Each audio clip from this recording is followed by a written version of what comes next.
ఏపీకి పరిశ్రమలు తరలింపునకే హెల్త్ కుట్ర పాలసీ వెనుక కొందరు కీలక నేతల కుతంత్రం. పరిశ్రమల్లో 60% పైగా ఏపీ వాసుల చేతుల్లోని. మూతపడిన కంపెనీ భూముల్లో రియాలిటీకి హెల్త్ తో గ్రీన్ సిగ్నల్. కొత్త ఇండస్ట్రీల ఏర్పాటును గాలి కొదిలేసిన కాంగ్రెస్ ప్రభుత్వం నూతన పరిశ్రమలకు చవకగా భూములు కేటాయిస్తున్న ఏపీ. ఇక్కడ భూములు అమ్మి ఏపీలో ఫ్యాక్టరీలు ఏర్పాటుకు కసరత్తు. పాలసీతో అతలాకుతలం కానున్న తెలంగాణ పారిశ్రామికం. రాష్ట్ర ఆర్థిక అభివృద్ధిలో దాదాపు 20% వరకు కాంట్రిబ్యూట్ చేస్తున్న తెలంగాణ పారిశ్రామికంగా హెల్త్ తో కుదేలు కానున్నదా? కాలుష్య కారక ఫ్యాక్టరీల తరలింపు పేరిట పారిశ్రామిక భూములను రియల్ ఎస్టేట్ వెంచర్లుగా మారుస్తున్న కాంగ్రెస్ ప్రభుత్వం పొరుగు రాష్ట్రానికి సహకరించే ఎత్తుగడ వేసిందా?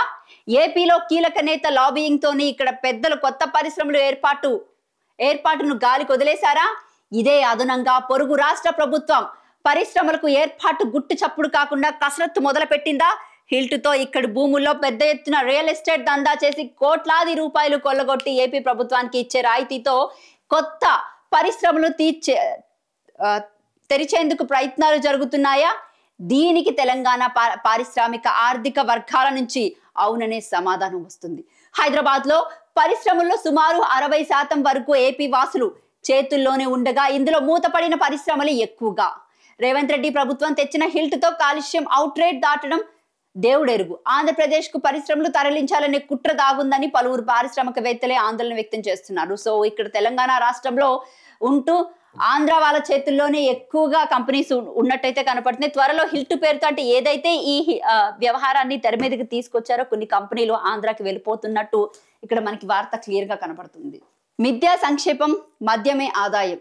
లిక్కర్ రాబడిలో సగమై ప్రజా సంక్షేమానికి విధులిచ్చి ప్రభుత్వం 2 ఏళ్లలో 1.3 లక్షల కోట్ల మద్యం దందా చేసిన సర్కారు సంక్షేమానికి పెట్టిన ఖర్చులు 49.28 వేల కోట్లు మాత్రమే. కొత్తగా 40,000 బెల్ట్ షాపులు 1.45 లక్షలకు చేరిన మొత్తం సంఖ్య. తెలంగాణలో మద్యం ఏరులై పారుతున్న తీరుకు హైకోర్టు వ్యాఖ్యలే అద్దం పడుతున్నాయి. గడిచిన 2 ఏళ్లలో రాష్ట్రాన్ని మందులో ముంచుతుంది కాంగ్రెస్ ప్రభుత్వం.